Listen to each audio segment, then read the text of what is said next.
My name is Jason. This is what happened when I was about 16 years old. I'm 27 now, and what happened that day would change everything. I live in West Virginia, where there's mountains all around, so I grew up in the woods, hunting, camping, riding ATVs. So one day, me and two of my friends, Brian and Jesse, went out on our ATVs to find a place to camp that weekend. This was Thursday, and we wanted to find a place to camp on Saturday. We went pretty far into the woods to try and find the best spot we could because we was bringing our girlfriends camping with us. So we get probably 5 or 6 miles back in the woods and find this little lake, and we all knew we found it. So we get off and check everything out, make sure it wasn't private property or anything. But there was no signs and wasn't a house around for miles.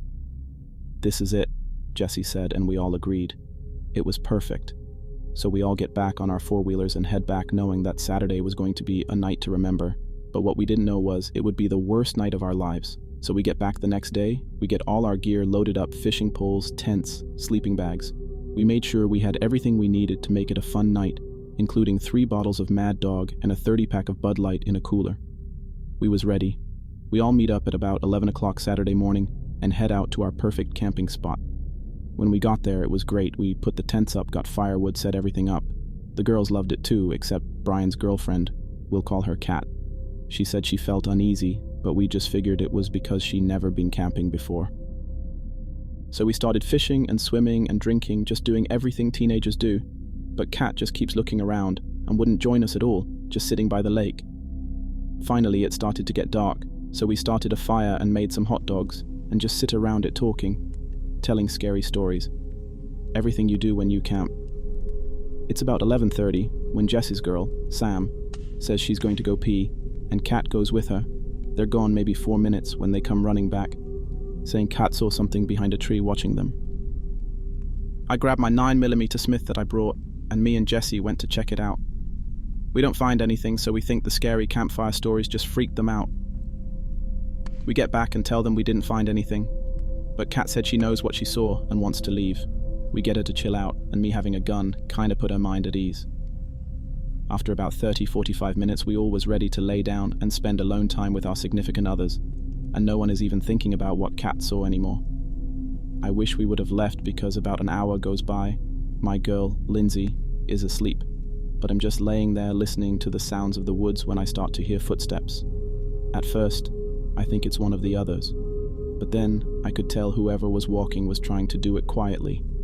The footsteps stop at my tent door. I start to freak inside, but don't make a sound. They stand there for at least 3 minutes. Then I see the zipper start to slowly unzip. I start to grab my gun when I realize I left it in my bag by the campfire. So stupid, I'm thinking. So the zipper moves about 6 inches slowly when Lindsay coughs and it stops. She's still asleep and doesn't know someone or something is trying to sneak in our tent. I hear nothing for about 5 minutes, then footsteps again, but sneaking away from my tent. I can't move, I'm terrified. All I can do is stay quiet and hope it don't come back. 30 minutes pass when all of a sudden, the most crazy evil sounding scream you've ever heard come from the next tent over, Brian and Kat's. And they started screaming, "No, please, no!" I jump up running out of the tent, and Lindsay is awake now, and I run right to my bag for my gun. Lindsay right beside me, terrified, not knowing what's going on. I grab it out and look at their tent, and what I see still haunts my dreams to this day. This pale white long arms with long claws at the end of its long fingers. It like a humanoid type thing, just taking chunks out of Brian, biting him. I fire, it looks up and its yellow eyes looks into my soul. I'm shaking as it starts galloping towards us, Lindsay screaming.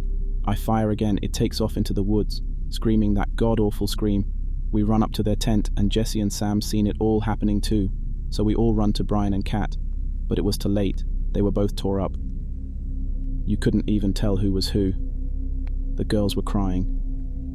Jesse puked, and I felt like I was in a nightmare. I had tunnel vision. I was scanning the wood, hoping whatever that was didn't come back. Jesse and the girls was all huddled up to me as we made our way to the ATVs and looking to the woods the whole time, with the gun pointed towards the way that thing ran off. We get to the ATVs, and I realize the keys are in the tent in my pants pocket, in my boxers. About that time, we hear that thing scream again. I tell them to wait there. I gotta go back and get the keys. I didn't have a choice as much as I didn't want to go back.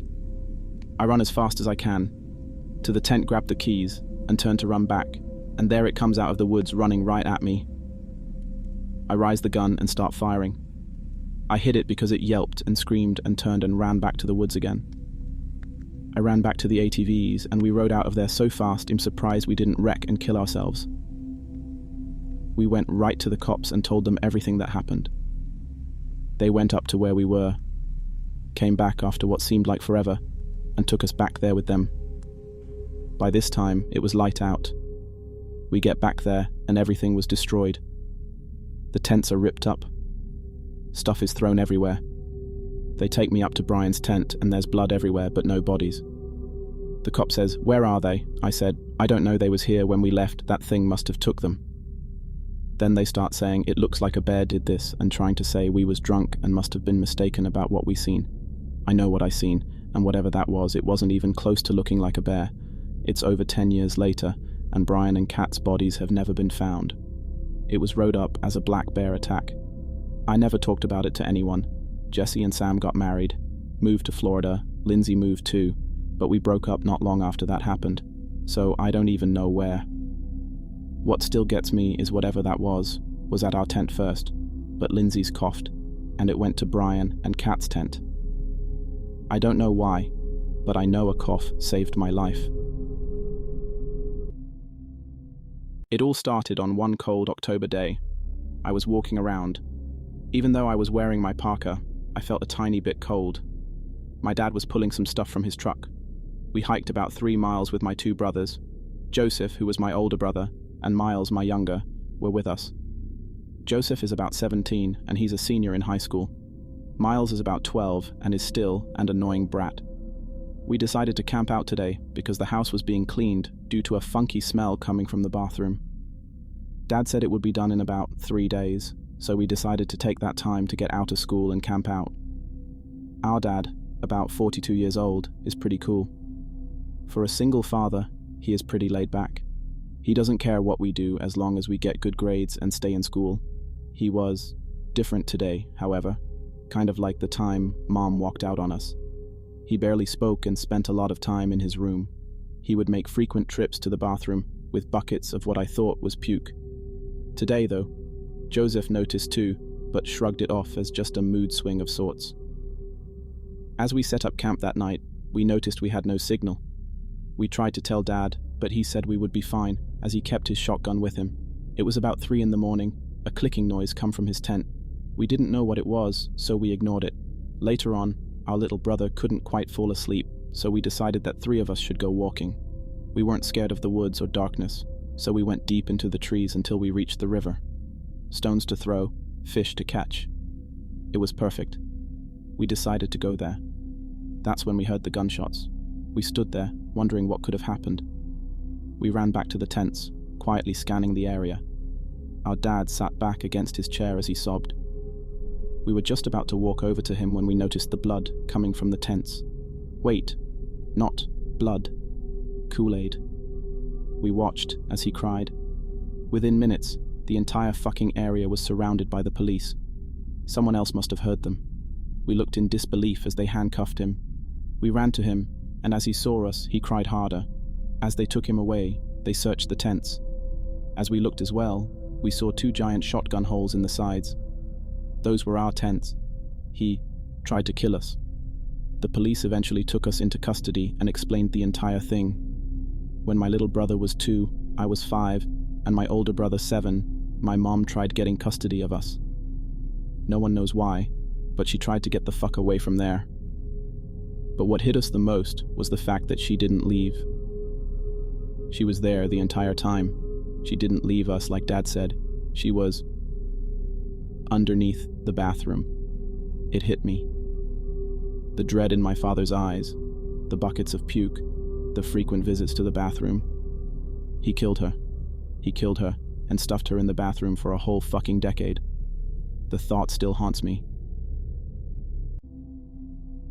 Here's a little background. I'm Tessa. I live in Minnesota and I go to this one campground up north in the middle of nowhere. I've gone to that campground for 11 years and still go there to this day. It's been open for only a year or 2 before I started going there. My mum is really popular there. We know everyone. They always are having a party or staying up till 1 o'clock drunk as fuck. This particular night haunts me forever. Me and my friend Chloe were best friends. She was the shy brunette, and I was the wild blonde. She always had this thing where she never liked sleepovers. This one night, me and her planned on having a sleepover in a tent outside her actual camper. Our parents did not stay out late that one night for some reason. We had a fire and did regular camping things. It was about 1 when we decided to go in this shower house with showers and bathrooms. It was one of the best campgrounds in North America. It's a fact, not my opinion actually. So we were in the shower house planning to just hang out because the shower house and the lodge is the only place that has Wi-Fi. My data does not work because it is in the middle of nowhere. So we plan on staying there till 3 a.m. We are at about 2 a.m. and we need chargers. We go to her camper and grab our chargers, and on our way back, we're outside the door for some air before we go inside. Chloe is on her phone, and around the corner behind her is an old guy, or maybe a woman, looks to be 100 years old, and is walking a rat, looks like one at least. I scream and tell her what I see, and the guy has a crazy smile on him. We run as fast as our long legs let us about 2 steps till we get inside. I start crying because I'm so scared, and she is freaking out because she does not know what was just behind her back. We plug in our chargers and hesitate to call either of our parents. We feel like they would get really mad at us and not even believe us. And we were out till 3 a.m. We were not even supposed to be up past 1 on that night. So now we're freaking the fuck out and ready to just bust out the door. We've been in there for an hour at this point, past the time we saw the creepy old man, and we hesitate to open the door, but end up opening the door. I'm thinking that we're going to die, and we ran out the door, and as I turn around, I see the creepy old man with something that looks like a knife in his hand, right around the corner of where we almost got stabbed. To this day, we almost always remember this night.